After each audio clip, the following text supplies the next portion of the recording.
4 de febrero es el Día Mundial de la Lucha contra el Cáncer y en México vaya que tenemos muchos pendientes por atender. Las cifras nos lo demuestran. De acuerdo al INEGI, en el 2023, casi 92,000 personas fallecieron por cáncer. Más del 52% eran mujeres. Y no solo eso, el cáncer de mama es la principal causa de muerte por cáncer en población femenina. Esto nos lleva a la reflexión de qué tenemos que hacer para prevenir, para detectar y para atender a tiempo, para salvar vidas. Es por eso que en esta ocasión, en Es la Entrevista, decidimos tocar el tema con los especialistas, pero también conocer los testimonios de quienes han tenido que sufrir este calvario para salvar su vida, para poder sobrevivir al cáncer. Yo soy Erika Salgado y te doy la bienvenida. Estamos con Miriam Alemán. Gracias por estar con nosotros. Bienvenida. Gracias, Erika. Quiero que nos platiques, antes de cualquier otra cosa, ¿quién es Miriam Alemán? Pues mira, Miriam Alemán es una mujer casada con 3 hijos. Soy mercadóloga. Nos dedicamos al área tenemos en la zona industrial una agencia aduanal y tenemos participación en las principales aduanas del país. Trabajaba yo con mi esposo. Al día de hoy ya no trabajo con él porque tomé la decisión de llevar la vida un poco más tranquila. Antes del diagnóstico, yo llevaba la parte de mercadotecnia y publicidad de la empresa, mucho estrés, muchas presiones, pero me era yo muy feliz. Acostumbrada al ritmo de vida. Tenía una hija deportista de alto rendimiento que entrenaba en el Infoy, subir, bajar, llevar niños a diferentes actividades. Y bueno, mi vida como cualquier ama de casa, llevando y trayendo a la escuela, sus actividades, trabajando, te repito, con mi esposo. Y en el 2019 nos vamos de viaje, antes de que empiece la pandemia, y estando yo de viaje en Europa, me tocó una bolita. Dije, ups. Alcanzamos a salir una semana antes de que cerraran las fronteras en España. Llego yo el 10 de enero, inmediatamente voy, mi médico es Jesús Canseco, fabuloso ser humano. La realidad es que llegué con la persona correcta para tener un diagnóstico correcto en el momento exacto. Me dice, ¿sabes qué? Hay que realizarte una biopsia. ¿Para revisar qué es? Dije, bueno, ok. Tú tenías un antecedente de cáncer. ¿Cuál fue tu primer acercamiento, digamos, a saber realmente qué era la enfermedad? Fíjate que mi madre tuvo cáncer. Hace 10 años tuvo cáncer de mama en un grado muy agresivo. Y tuvimos que vivir toda la situación. Ahora sí que yo te voy a platicar ahora esta parte del área de como familiar, como hija, ¿no? Sí. Enfrentarnos a un diagnóstico, en su caso al procedimiento que tenía que llevar, las quimios, las radios, la cirugía. Y bueno, la verdad es un proceso bastante complejo, pero que es vital, Erika, el acompañamiento de la familia. Claro. El apoyo, claro, mi madre, de mi madre te puedo platicar 1000 cosas. Era una mujer maravillosa, con una actitud increíble hacia la vida, con unas ganas de vivir impresionantes y que nunca se quejó.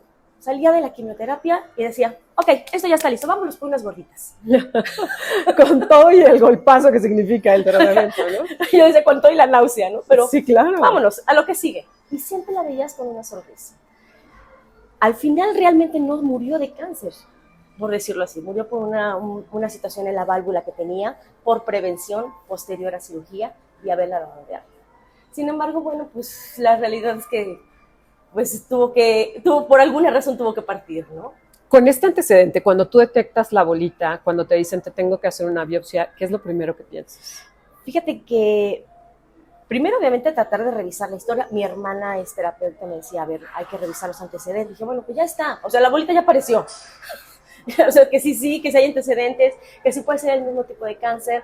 Lo primero que me hizo el doctor Jesús Canseco fue una evaluación para decirme, a ver, hay que determinar primero si hay alguna situación congénita, si hereditaria, digamos. Bueno, definitivamente no. Que es algo bien interesante. Pensamos que el tener cáncer, que tu madre tiene cáncer, tú vas a tener cáncer. Y eso no es así. Me tocó. Pero al final no hay ninguna certeza de que el hecho de que tu madre tenga cáncer, tú vas a tener un cáncer. Eso no. Sin embargo, si tienes una cierta predisposición, ciertos factores que son muy importantes que tengas que tomar en cuenta para tener una revisión continua. El día de hoy mi hija tiene que tener esa revisión, tiene 22 años y ella claramente ya ahora al tener abuela con cáncer, madre con cáncer, tiene que tener estos cuidados, estas revisiones continuas. Cuando me hacen la biopsia, me dice Jesús, pues entré yo el 19 de enero a una cirugía abierta y me dice, ¿sabes qué? Sí es cáncer. La realidad es que nadie está preparado para un diagnóstico. No sabes realmente con qué te vas a enfrentar en ese momento, ni cómo vas a reaccionar, ni qué va a pasar.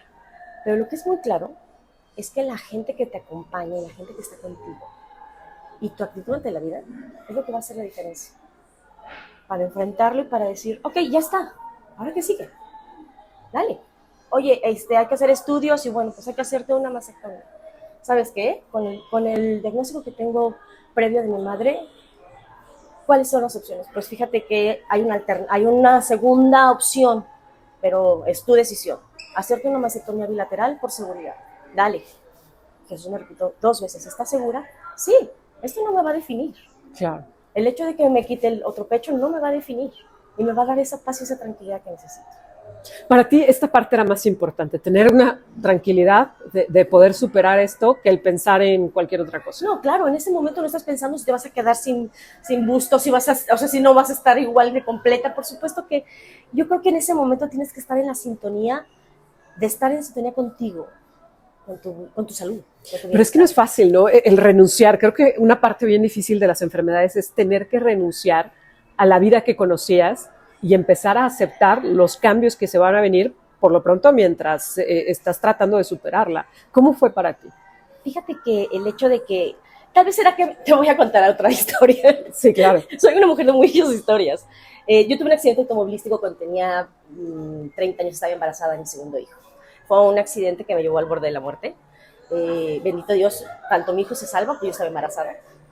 Y esta parte me hizo ser muy resiliente, ¿sí? El entender que esta segunda vez que me enfrentaba a una situación de riesgo, creo que definitivamente mi forma de pensar y de vivir era otra.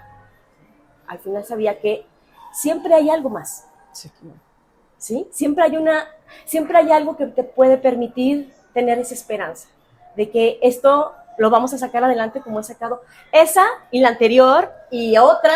Sí, habíamos un sentido de supervivencia bien desarrollado, ¿no? Sin embargo, ante esta parte de la sobrevivencia, dices, yo ya no quiero ser sobreviviente. Es muy difícil cuando alguien te dice, eres una guerrera, eres una luchona. ¿Qué crees? Que yo no lo quiero ser. Yo no me quiero pelear con la vida, la quiero disfrutar. Claro. ¿Sí? Ya no quiero ser guerrera. Quiero ser alguien resiliente, sí, entender de lo que me ha tocado vivir para entender miles de lecciones. Todo el mundo tenemos situaciones y lecciones que nos da la vida. A mí me han tocado por la parte de un accidente y una enfermedad. Pero eso no te define, sino el cómo lo afrontas, ¿no? Y cómo sales adelante. El 19 de marzo, que fue el día que declararon la pandemia en México, entro a cirugía. Obviamente, te podrás imaginar, con todo el miedo, con toda la incertidumbre, en medio de una declaración de pandemia en la ciudad de México, obviamente no podía estar nadie con nosotros, estaba mi esposo, el doctor Canseco y nosotros, y yo, y mis hijos. Y entrar a una cirugía que al final habíamos tomado la decisión de que fuera, te repito, bilateral. ¿Cuántos años tenían tus hijos? Mis hijos tienen, el más grande tiene al día de hoy 32 años, está casado, vive en la ciudad de Puebla. Mi otro hijo tiene 27 años, Ricardo, estudia una maestría, está actualmente en Madrid. Y mi hija Ana Sofía, que está estudiando biología marina en la ciudad de Miami. ¿Cómo fue con ellos? ¿Qué les dijiste? ¿Qué no les dijiste? Primero para ellos fue muy duro, yo creo, por esta parte del recuerdo de la abuela, de lo duro que fue para ellos perder a su abuela. Y voltear a decirles, no voy a morir, esto no va a pasar.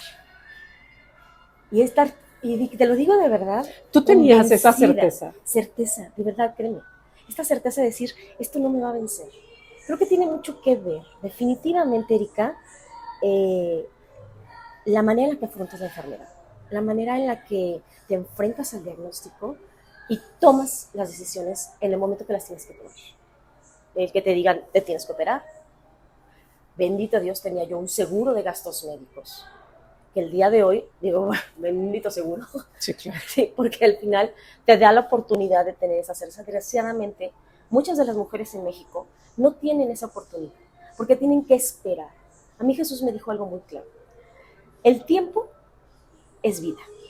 Después de un diagnóstico, lo primero es actuar de manera inmediata, pero para ello tú tienes que tomar la decisión de operarte. Ya quien nace te da vueltas y le das vueltas y no, y mejor, y si tomo otro diagnóstico, y si pido otra opinión, si mejor, mejor no, y me voy por la parte de algún tratamiento alternativo. Son decisiones. Cuando te enfrentas al cáncer de mama hay que tomar decisiones. Y hay que hacerlo de manera certera, con la asesoría correcta. Y bueno, y si te da la vida tener la oportunidad de tener, en mi caso, un seguro que me pueda permitir cubrir los gastos, pues dale, Claro. avanza, ¿no? No te puedes quedar. Despertar de la cirugía, Erika, y ver que ya no eras la misma, ahí sí fue un golpe muy duro, fue algo muy difícil. Pero me quedaba esta parte de decir, estoy viva, estoy agradecida porque tengo aquí al lado a mis hijos, a mi esposo, y esto va a estar bien. No, oye, no te puedo ir a ver porque estamos en pandemia y no sabemos qué va a suceder, ya sabes, 19 de marzo, Erika. ¿Eso fue bueno o fue malo para ti? ¿Cómo lo llevaste? El hecho de no poder tener visitas, de que tus amigos, amigas no pudieran estar ahí, tu familia extendida. Creo que fue un proceso de interiorización muy, muy, muy, muy fuerte. Porque hasta el médico no me pudo ir a ver, Erika. Imagínate, aquí en tu casa tengo un departamento ahí por la plaza San Luis. Y me dijo el médico, estamos ahorita, salimos del hospital, y me dijo, solamente voy a ir a hacerte una revisión, pero nos vemos en 20 días. Pero como fue cuando se detonó la pandemia, esos 20 días se convirtieron en 60 días. Cuando me dejan seco, yo ya me había rehabilitado con videos de YouTube. Porque obviamente, imagínate, o sea, sales, no puedes subir, ni subir los brazos. Sí, claro. Y decía, a ver, estamos en pandemia. No puedo ir a una rehabilitación. No puede venir nadie. Y aquí estamos. Ok. Y con videos. Empezar a hacer los ejercicios, que si la liga, intentar poder levantar los brazos. Y bueno, pues, al final... Pero otra vez fue tu actitud ante la situación, porque pudiste haber dicho, no, no puede venir nadie, aquí me espero hasta que alguien, y tú dijiste, yo voy para adelante. Es que es lo que hay, es lo que hay. Al final, cuando estás en una situación en la que no tienes alternativas y es por y tienes la conciencia de tu bienestar, dale. Y me decía mi marido, oye, buscamos quien pueda venir para que te rehabilite. De verdad, con YouTube. A la par también estaba yo tomando con una amiga unas clases de meditación, o sea, tratando de estar primero en paz.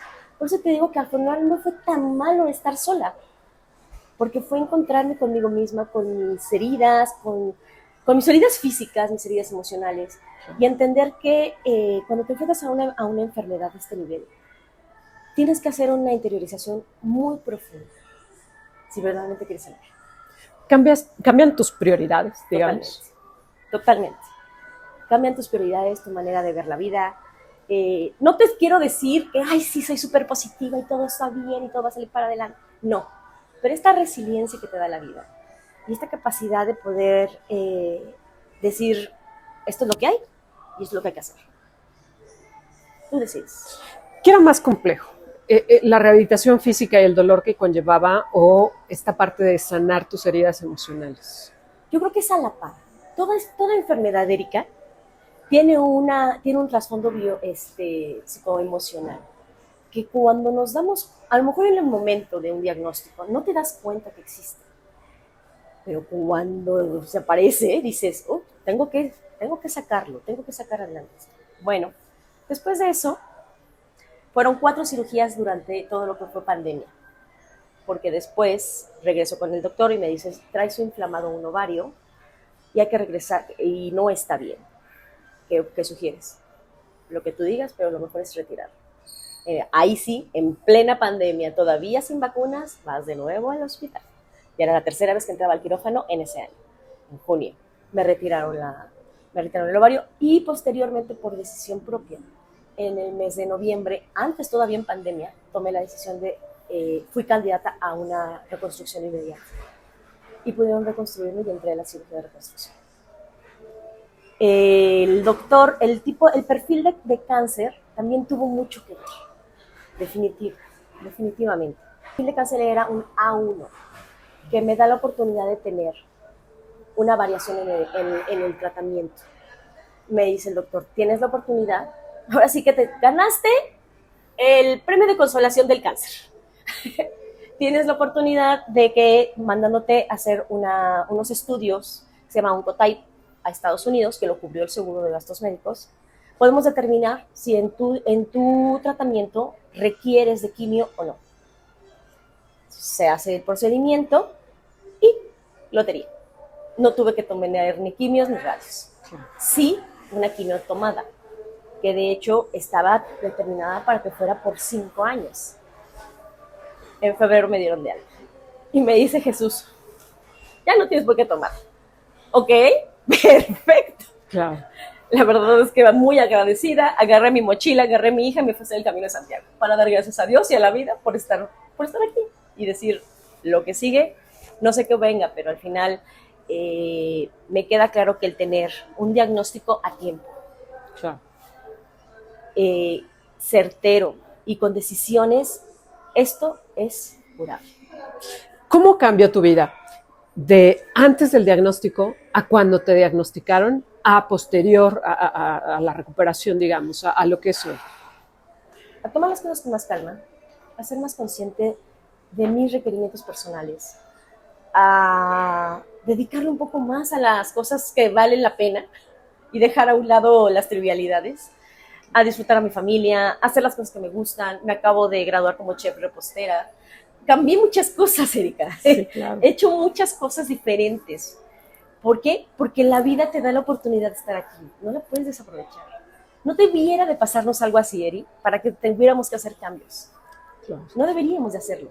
Sin embargo, bueno, si esa es la lección de vida que me toca, ser más resiliente, aprender a disfrutar más de la vida, de las cosas más sencillas, de irte de viaje. Te digo que me agarré una mochila con mi hija y nos fuimos a viajar.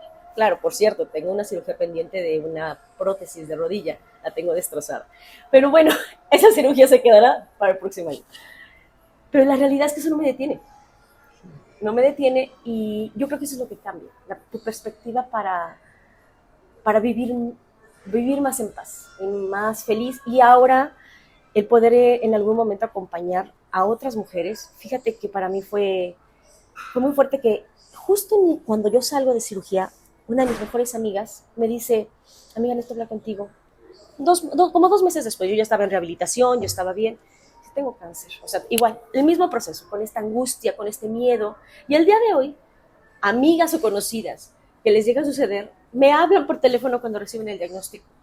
Digo, pero yo lo único que te puedo decir es lo que yo pasé y lo que viví. No, es que como tú me lo estás diciendo, me hace sentir que puedo afrontarlo. Dije, bueno, reina, si mi experiencia te sirve de algo, dale, pero... Quiero detenerme en esta parte de las redes de apoyo. ¿Qué tan importantes son no solo la familia, sino, como dices, lo que tú te has convertido para muchas otras mujeres, sí, ¿no? Porque creo que de pronto este tipo de enfermedades, y sobre todo para mujeres que somos madres de familia, es muy difícil porque hay una expectativa de ti, ¿no? No puedes tirarte a llorar porque hay una familia, sí, a la cual guiar, hay un esposo o hay hijos o padres que están esperando pues verte salir adelante, ¿no? Uh-huh. ¿Qué tan importante es tener esta red de apoyo que te permita, por qué no, de pronto dejarte caer y decir, estoy asustada, tengo miedo? ¿Tú tenías miedo? Mucho, Erika, mucho. Y tuve noches muy oscuras. Y sentirme verdaderamente decir, mira, creo que lo más difícil es decir, no por puede sonar trillado, no el por qué, sino el para qué, pero es real. Porque por algo, al final te tienes que enfrentar a esta experiencia de vida. Si el día de hoy mi experiencia o lo que he vivido, te digo que mis amigas me dicen que soy la mujer de las 20,000 aventuras, puede servirle a alguien para decir, primero, que cuando te confrontes, cada quien tenemos diferentes recursos y a veces esta red de apoyo nos es la que nos podemos anclar, nos es la que nos puede sacar adelante. Me acompañé de una amiga muy querida que te digo que también en pandemia, ella en pleno divorcio, tomó la decisión de abrir un grupo de meditaciones y de apoyo. No tienes idea de lo reconfortante que fue tomar con ella las clases de meditación con ella. Tomé un curso también igual con otra terapeuta de yoga kundalini, que también en este proceso me dijo, yo me dedico a la nada yoga y el curso va a empezar justo ahora. Y era cantar mantras. Y entonces también saqué la titulación, o sea, saqué una certificación en plena pandemia de nada yoga. Imagínate todo lo que te lleva una cosa a la otra. Claro. Cuando a lo mejor no tenía ni por aquí la idea, ni siquiera de qué era. Y la verdad, el saber que puedo escucharme, que puedo escuchar ese dolor, esa tristeza, pero también esa alegría de estar bien. Claro. Y de estar bien, y de estar sana, ¿no? ¿Sabes qué me llama mucho la atención de todo lo que nos platicas? El cómo buscaste la manera de soltar ese pasado, de soltar el dolor, de soltar la alegría también, de soltar... ¿Qué tanto crees que es parte como de este proceso de sanación, digamos, más allá de lo que podamos ver físicamente, ¿no? Totalmente. Y yo creo que una sanación integral no termina ni cuando te dan de alta, ni aun cuando estás enferma. Porque tienes que entrar en un proceso,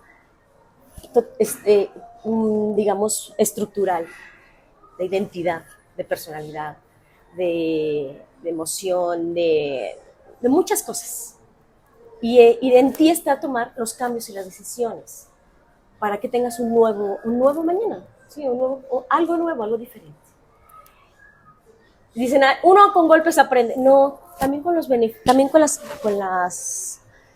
bendiciones y con la felicidad y con la prosperidad que tú misma te generas, también vienen las bendiciones. O sea, creo que de verdad, Erika, alguien podrán decir, bueno, tuviste la ventaja de que no tuviste un cáncer que tuvieras que tomar quimios ni radios, pero sé que si me hubiera tocado ese camino, lo hubiera enfrentado igual que mi madre. Hubieras hecho lo necesario. Hubiera hecho lo necesario. Y hubiera hecho, en la cuestión de actitud, tal vez lo mismo que ella hizo. En el tema del cáncer, y sobre todo el cáncer de mama, creo que uno de los grandes enemigos a vencer es que hay mucha negación. Las mujeres no nos exploramos porque tenemos miedo de encontrar algo. Es decir, en lugar de explorarnos para encontrarlo a tiempo, no nos exploramos porque no queremos encontrarlo. Y es como una especie de proceso de negación, ¿no? ¿Qué les dices a esas mujeres? Porque tú lo decías, la diferencia, por ejemplo, en tu caso es que palpaste y dijiste, voy, de inmediato. Así es. El que actúes, lo que te decía. El que no esperes a que haya un mejor diagnóstico o haya la probabilidad de que no sea cierto, o que esperes, o que si tus recursos te lo permiten, porque muchas veces, ¿cuántas mujeres, vamos a ser realistas, Erika, en el país, cuántas mujeres tienen la oportunidad de ir a un servicio privado o tienen un seguro de gastos médicos? ¿Cuál sería el protocolo? El protocolo hubiera dicho que tenía yo que ir a una institución, posteriormente me tenían que dar una cita, y esta cita tendría que ser a lo mejor dentro de 2, 3, 4 meses. A mi Canseco me dijo, el cáncer se dobla a los 4 meses y puedes pasar a la siguiente etapa. Entonces, si una mujer está diagnosticada en una etapa inicial y tiene que esperar a que la reciban para que le den... No, y todavía el médico general, primero que la valora el médico general en 3 meses, para cuando llega el especialista, bueno, esto cuando la llega ya avanzó. O cuando fíjate que si no te tocaba tener una terapia o una quimio, resulta que pues ahora sí ya te tocó. ¿Qué es lo que tienes que hacer si te presenta la situación? Atiéndete.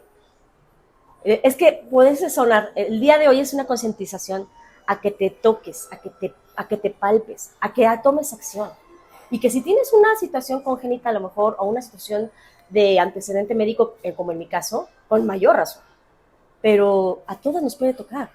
Y esto no hace de una diferenciación ni de estrato social, ni de edad, ni nada. Es simplemente actúa. ¿Ya te tocó? Hazlo. Y busca los medios, busca esta red de apoyo. Hazte de una red de apoyo. Fíjate que en todos los estados, Erika, existen estas redes de apoyo. Estos chats después del 2020, en todo el 2021, estuve en varios chats. ¿Y sabes a qué me dedicaba? Solamente a poner mi testimonial cuando alguien decía, estoy aterrada. Me acaban de decir que tengo cáncer. Es que además creo que tu caso es muy significativo para muchas mujeres que reciben el diagnóstico porque es la muestra viviente de que el cáncer no es una condena de muerte. Efectivamente. Que creo que es lo que todas tememos. Es que si me diagnostican, así es, no voy a morir. No, aquí estás. Así es. Es que acabas de decir eso. Siempre se los digo a todo el mundo. Un diagnóstico no es una sentencia de muerte. Y a la primera persona que se lo dije, ¿te acuerdas que te dije de una amiga que había tenido este diagnóstico meses después? Está ahí, acaba de llegar porque le dije, quiero que me acompañes a la entrevista y escuches, porque al final, en estas redes de apoyo que hacemos entre amigas, creo que también son una parte importantísima de poder, porque puedes tener todo el apoyo de tu esposo, de tus hijos, pero alguien que se encuentre en la misma situación te da este respaldo, te da esta sororidad que necesitamos como mujeres para poder entender que no estás sola. Y el día de hoy, te repito, en todos los estados se encuentran estas asociaciones civiles, estos grupos de apoyo, estos chats. Tristemente se retiraron apoyos del gobierno. Con FUCAM, no sé si escuchaste que hubo un... Sí. Pero aún así siguen funcionando. Siguen funcionando estas redes de apoyo, estos grupos, para acompañar a alguien simplemente porque está en un proceso de quimio, porque necesita que le escuches. Y créeme que muchas veces yo ya no iba a estos grupos. Por chat mandaba mensajitos, por chat mandaba, salió de quimio y saber que no están solas. Claro. Fue impresionante, me impactaba, Erika, que con ser un poco empáticos como mujeres, pudiéramos entender cómo acompañar a la otra, a la que está viviendo una situación más desafortunada que la que tú tuviste. Lo quiero llevar a describirlo en una imagen gráfica. Es como ir caminando en un túnel oscuro, ¿no? No sabes hacia dónde estás caminando cuando te dan el diagnóstico, pero que alguien te vaya acompañando, aunque no te dé la luz, por lo menos te hace sentir reconfortada. Totalmente. Y creo que ese es el mensaje, que al final sepan que si alguien tiene un diagnóstico, no está sola. Puede encontrar muchas redes de apoyo, gente que puede escucharlas, si sienten que igual no tienen el apoyo de sus parejas, de sus hijos. Hay una negación muy clara también. Tú eres el pilar muchas veces del hogar, la mujer fuerte, la que puede con todo, la que no se puede enfermar. Y cuando sucede, hay una culpa impresionante en eso. Yo veía muchas mujeres que decían, es que yo no puedo decir que me duele, no puedo decir que estoy cansada, no puedo decir que estoy con el estómago revuelto. ¿Por qué no? Simplemente... Ni siquiera ir al doctor, ¿no? Me palpé algo, pero no, porque primero la familia, y primero el trabajo, y vamos postergando, ¿no? Tengo una amiga que acaban de diagnosticarla, corrijo, no está diagnosticada. Igual, Miriam, me da mucha, no me da risa, me enternece y me agradezco que al final, gente que a lo mejor no tengo mucho tiempo de no ver, son buenas amigas. Vean, amiga, tengo una bolita. Me acaban de hacer una biopsia, una mastectomía, mastografía. Una mastografía y tengo VIRATS 2. Ok, respira, tranquila. ¿Qué va a hacer? No, es empresaria, es atleta de alto rendimiento, y es que tengo el mundial, y es que tengo no sé qué. A ver, ¿te paras? ¿Te detienes? Y esto es prioridad. Y si no lo entiendes, todo lo demás se va. Ahora, tú lo decías, tú tuviste la oportunidad de tener un seguro de gastos médicos, de atenderte en un sector privado, pero pues hay muchas mujeres que no viven esa realidad, ¿no? Que están en un sector de atención pública y quienes se convierten en una cifra para quienes están tomando las decisiones de los presupuestos a asignar en el sector salud, ¿no? Cuando nos dicen, bueno, es que la incidencia es tal, pero ¿qué significan todas esas historias de vida? Tendría que ser prioridad atender enfermedades, bueno, primero prevenir, detectar y atender padecimientos como el cáncer de mama de manera prioritaria para los gobiernos? Definitivamente, Erika, definitivamente debería de tomarse acción. El gobierno debería de tomar, que al final es la primera causa de muerte en México para las mujeres, promedio entre los 40 y 60 años, 35 y 60 años. Entonces, ¿esto qué te está diciendo? No es algo aleatorio, no es que le toque a alguien en una entre mil, no es así. ¿Y qué crees? Que antes yo decía, pues a alguien ahí, bueno, mi madre, y ahora me empieza a tocar que es una amiga, la otra, la conocida, y no es porque esté en el medio o porque más me haya tocado, simplemente porque está sucediendo con mayor razón, porque estamos más expuestos a ciertas situaciones que nos pueden, pues, enfermar. Factores contaminantes, varias situaciones que se pueden dar. Y eso es la parte que el gobierno debería de tomar acción. Es decir, la parte de prevención, así como la obesidad infantil en los niños, que también estamos en unos índices alarmantes, el cáncer de mama es una situación que de verdaderamente, y igual también el cáncer cervicouterino, tienen que tomarse estos programas con mayor seriedad. Porque al final las mujeres somos el pilar de la sociedad y de la sociedad en México, del núcleo de la familia. Qué mejor que puedas invertir en ellas para que pueda esto, digamos, que la comunidad y la sociedad pueda estar un poquito más estable, pueda ser más estable. Me dices que mucha gente te busca para hablar de esto, de tu experiencia, sobre todo cuando están en una situación como esta.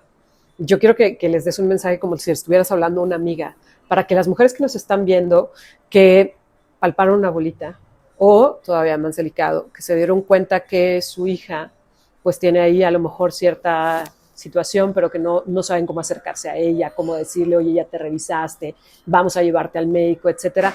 ¿Qué les dirías a ellas? A las mujeres que nos están viendo, que nos están escuchando, ¿qué les dices? Primero que no están solas, que hay muchos programas que los puedes mirar en YouTube para saber de entrada cómo revisarte.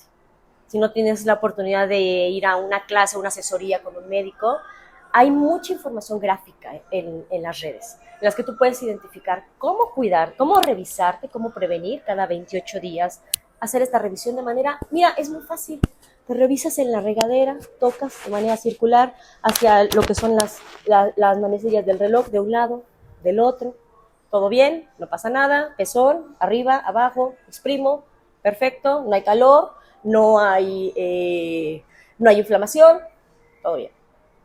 Y si tu hija tiene algo y no te quiere decir, también igual, hablar con ella y concientizarla.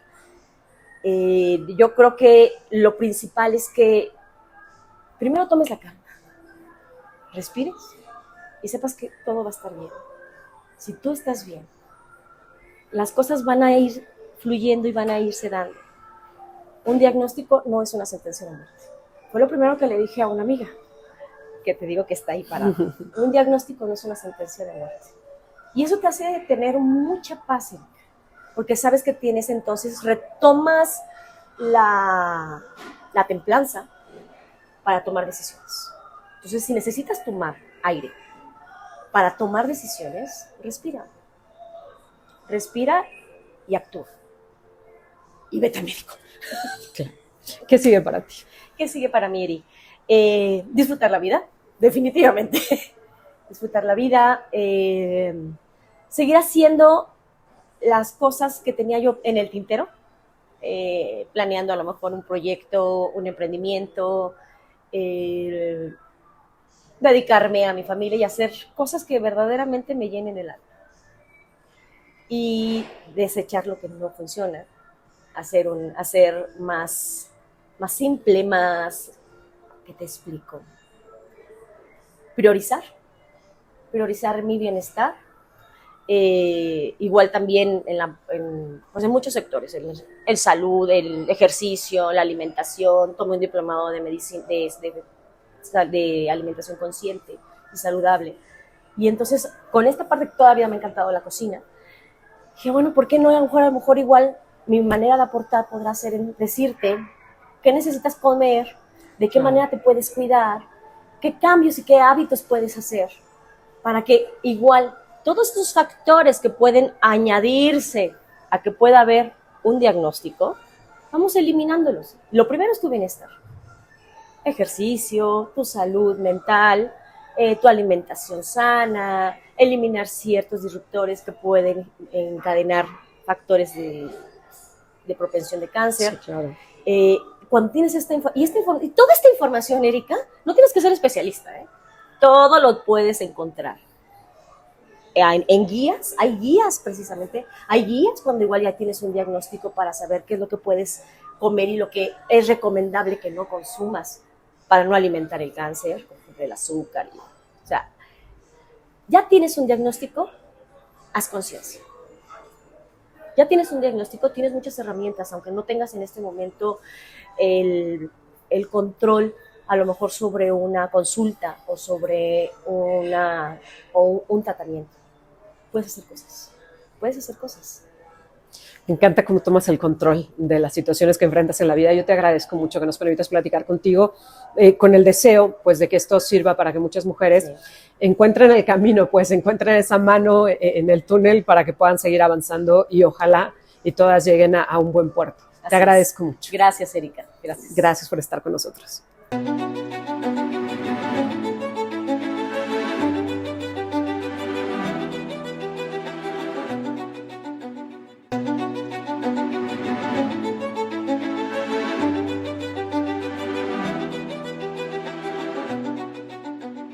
Estamos con el doctor Jesús Mario Canseco. Gracias por acompañarnos, doctor.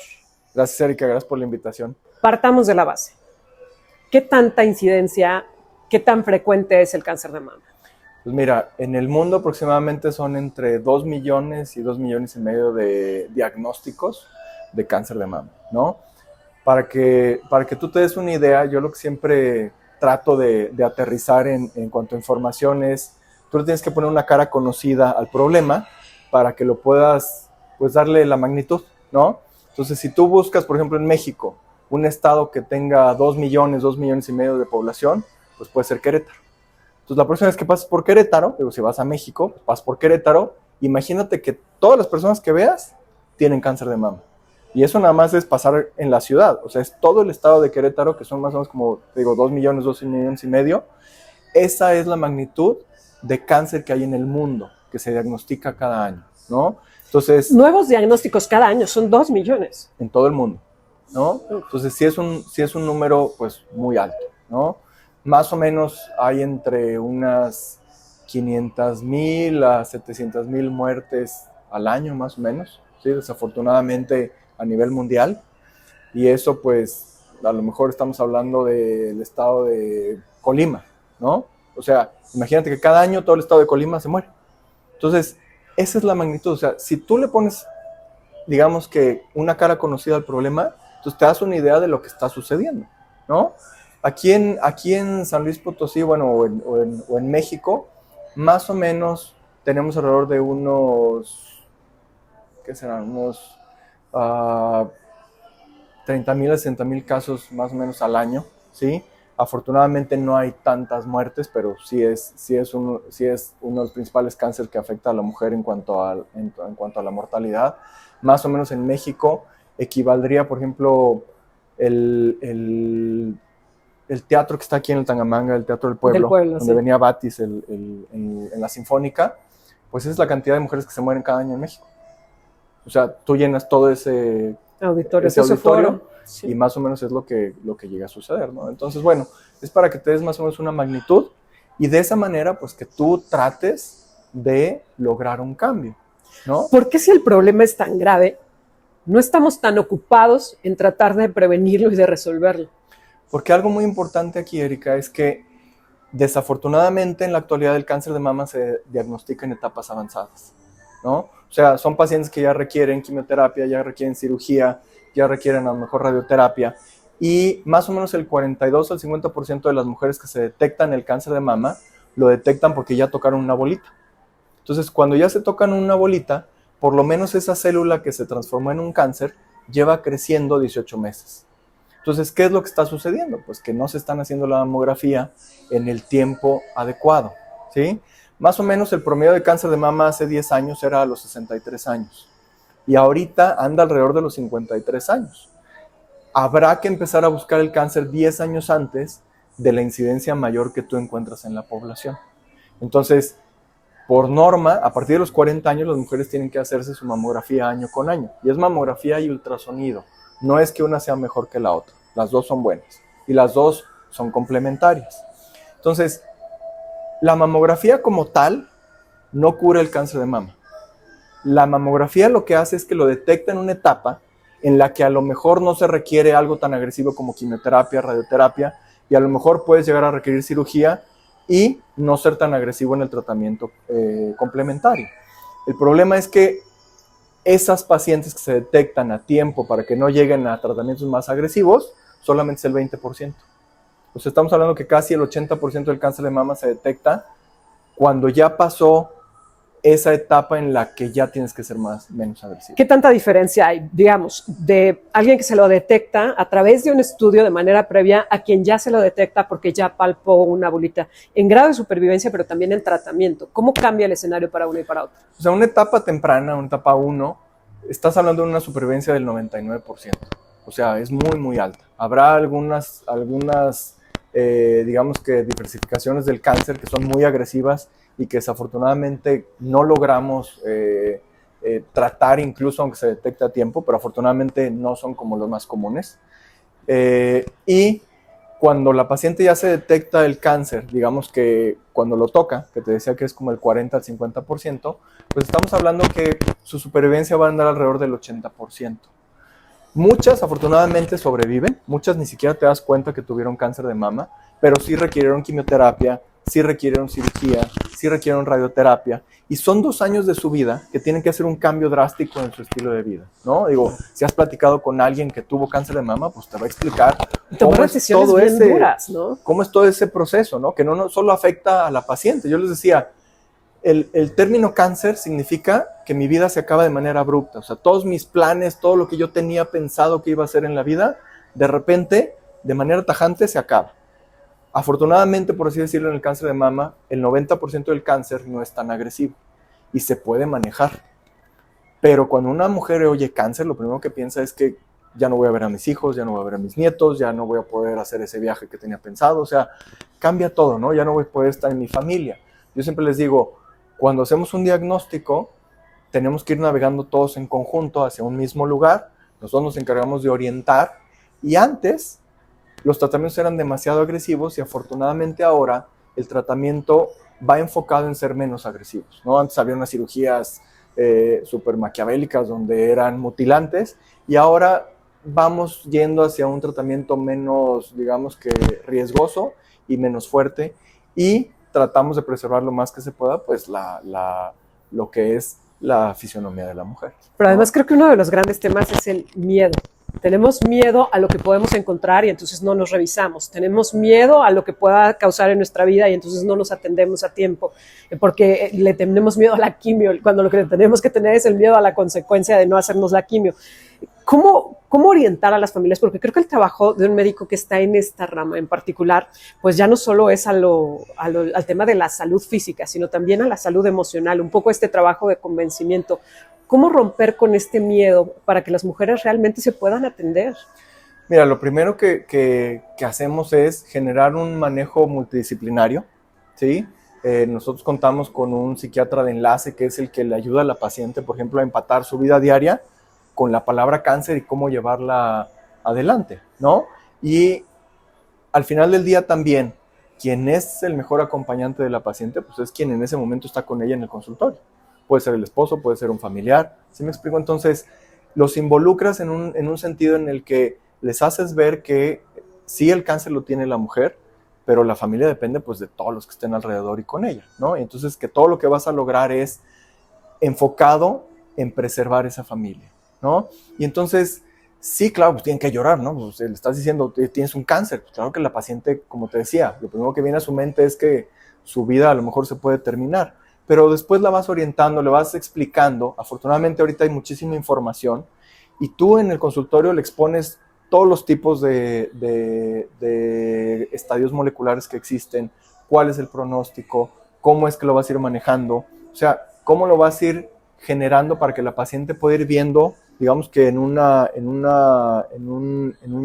calendario cómo se va a ir manejando, y también la orientas para ayudar a los que estén alrededor de ella, por ejemplo, si tiene una hija, si le va a afectar o no le va a afectar. Como te decía, afortunadamente el 90% del cáncer es un cáncer que su principal factor de riesgo, además de ser mujer, es la edad.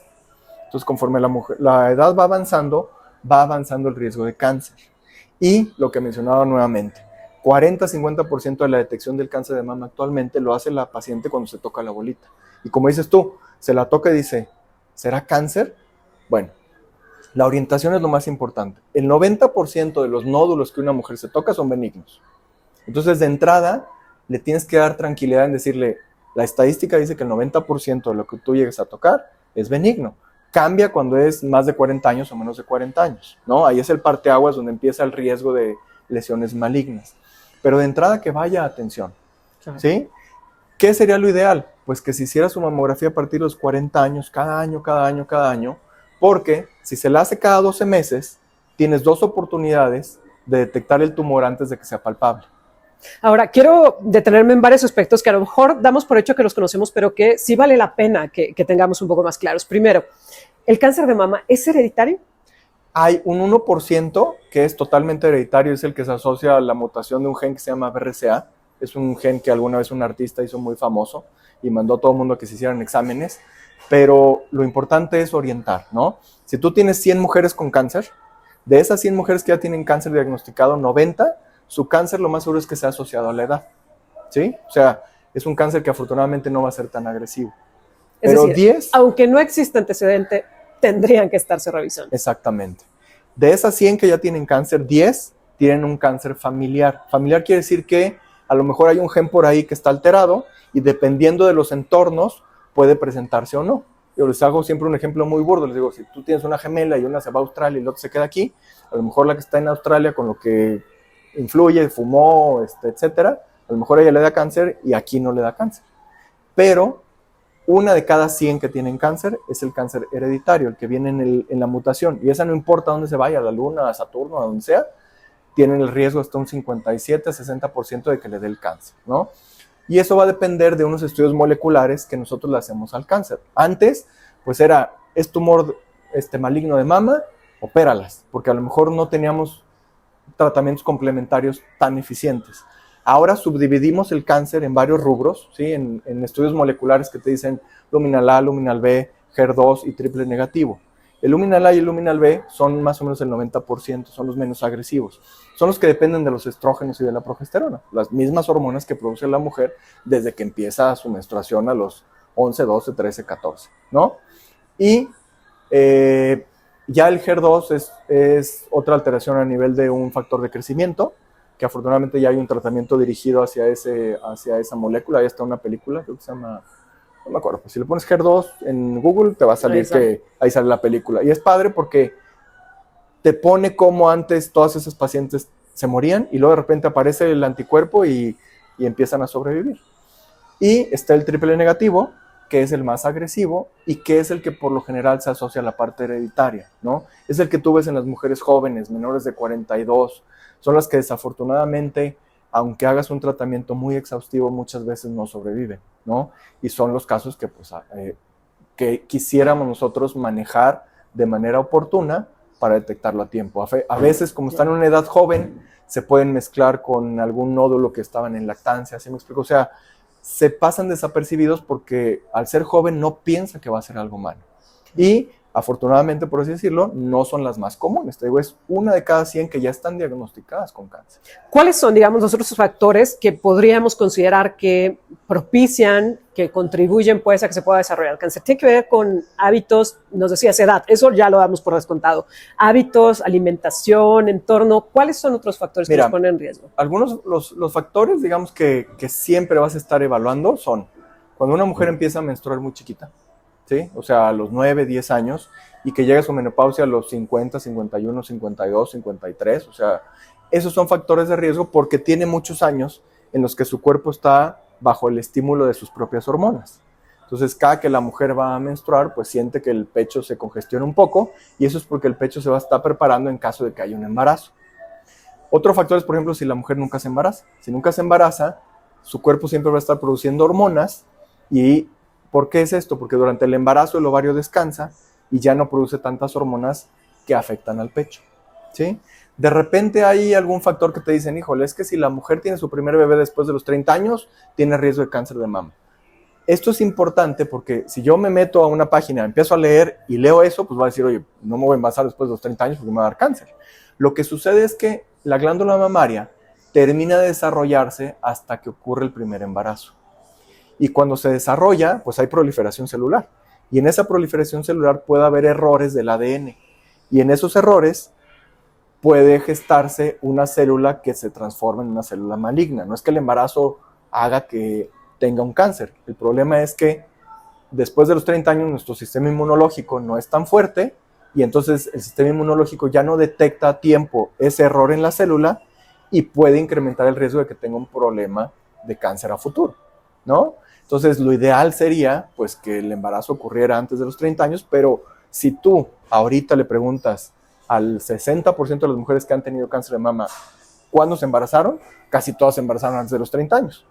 Actualmente, pues tú has visto que el empoderamiento de la mujer lleva a que a lo mejor la maternidad no sea postergue entre los 20 y los 30 y si no sea después. Sí, entonces tú tienes que ser un poquito más incisivo en cuanto a una mujer que esté en los 35, 40 y te digo, oye, tengo un nódulo, revísala, evalúa si necesita algún estudio extra, porque ya su primer embarazo fue después de los 30. ¿Sí me explico? O sea, no quiere decir que tengas que ser tajante, pero sí adaptarte a ese nuevo entorno. ¿Okay? Ahora, ¿todos los cánceres de mama requieren quimioterapia, radioterapia? Actualmente, tú puedes decir que si un tumor mide más de 1 centímetro, puedes estar hablando que lo más seguro es que sí requiera quimioterapia. O sea, es como una generalidad, ¿sí? Pero actualmente yo te decía que ya estamos yendo de lo más agresivo a lo menos agresivo. Existe un estudio que se llama Oncotype que te permite evaluar 21 genes dentro del tumor y te va a decir si esa paciente se va a beneficiar a futuro de la quimioterapia o no. Entonces, algo increíble es que, digo, no por la quimioterapia, pero para la paciente es muy visual ver que se le cae el pelo. O sea, a partir de que empieza la quimioterapia, a las 3 semanas se le cae el pelo. Entonces, para ella es muy visual y entonces entra en otra depresión y entonces, pues digo, claro, sabes que, pues, o sea, la mujer es mujer por todo lo que conlleva, ¿no? Entonces, si tú puedes lograr que de alguna manera le digas, oye, está este estudio que lo más importante es que te está diciendo que tu tumor no es tan agresivo, que te puedes beneficiar de no recibir quimioterapia y no te va a caer el pelo, pues ella te lo va a agradecer, ¿sí? Es un estudio que se busca en ciertas pacientes cuando son etapas tempranas, o sea, no lo puedes ofertar tú en pacientes que ya llegan con tumores muy grandes. Pero volvemos a lo mismo, o sea, aquí la clave y la diferencia de todo es detectar a tiempo. Exactamente, ¿no? Porque, pues eso te va a permitir definir si la paciente va a requerir un tratamiento agresivo o no, ¿sí? Hay una forma de prevenirlo. La mejor prevención es la mamografía. O sea, la mamografía de alguna manera te va a ayudar a detectarlo de manera temprana. Y hablando más como de prevención, pues son los factores, o sea, contrarrestar los factores de riesgo, ¿no? Lo que te decía, no puedes tú modificar, por ejemplo, la primera edad en la que la mujer va a menstruar, porque eso depende, pues, de la raza, ¿no? O sea, conforme avanza la eficacia de la raza, la mujer va a empezar a menstruar más joven. Pero sí puedes tratar de lograr que la mujer no fume, que cuide su peso. Por ejemplo, un índice de masa corporal mayor de 31 te incrementa el riesgo de cáncer de mama, ¿sí? El consumo excesivo de alcohol también te puede incrementar el riesgo de cáncer de mama. Digo, no estoy hablando de una copa, pero sí excesivo, ¿sí? Otro es, por ejemplo, la mujer que llega a la menopausia y sigue utilizando hormonas. O sea, al final del día yo muchas veces les digo que la selección natural existe para mejorar, pues, la calidad de la vida. Entonces, una vez la naturaleza dijo, oye, se me están muriendo todas las mujeres después de cierta edad porque les da cáncer de mama, pues deténla estímulo hormonal con la menopausia. Si yo como doctor, después de la menopausia, le sigo dando hormonas, por lo menos 5 años o más, le voy a incrementar el riesgo de cáncer de mama casi 3 o 4 veces más.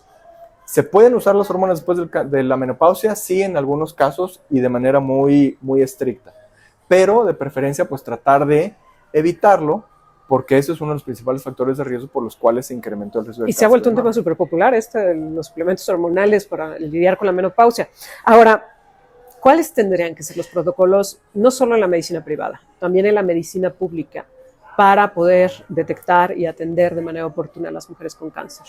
Mira, primero, o sea, saber que ya se reconoce como un problema de salud, ¿no? Yo te decía, o sea, el saber que existen las campañas, digo, octubre es el mes del cáncer de mama, marzo también, como es el mes de la mujer, tienes otra opción, el 10 de mayo por ser el Día de las Madres, o sea, creo que hay fechas importantes donde tú puedes orientar a las mujeres que aprovechen para seguir siendo mujeres y que apoyen ese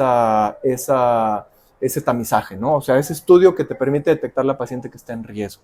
Ahora, si tú no educas a la paciente, ¿no? Digo, me voy a saltar un poquito a otro cáncer, por ejemplo, que es el cáncer cervicouterino. El 40% de las mujeres de cáncer cervicouterino que se murieron nunca fueron a la escuela y nunca se hicieron un Papá Nicolau.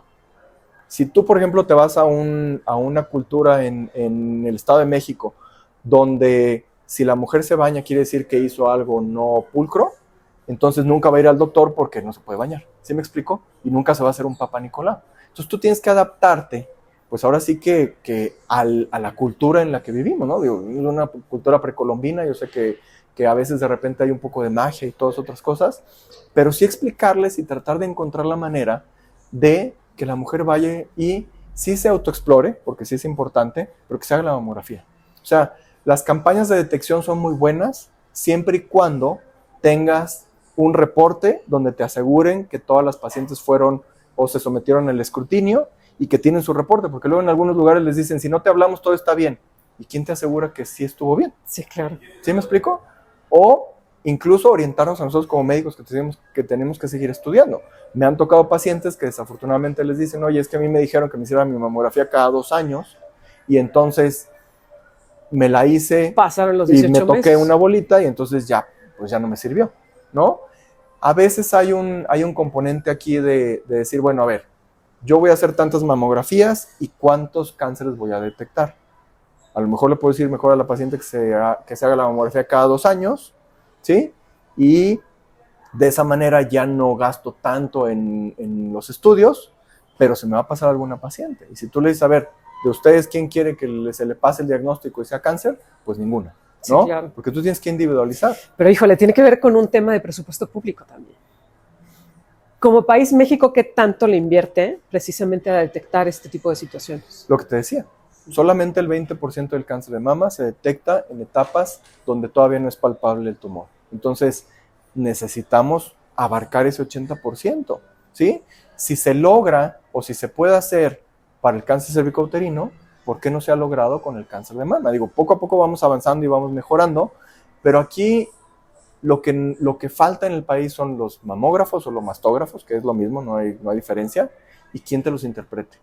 O sea, si te haces el estudio, digo, afortunadamente ahorita con la mamografía digital tienes la ventaja de que tú te haces el estudio y ese estudio se puede mandar a una nube y un radiólogo lo va a estar analizando y te va a poner un reporte.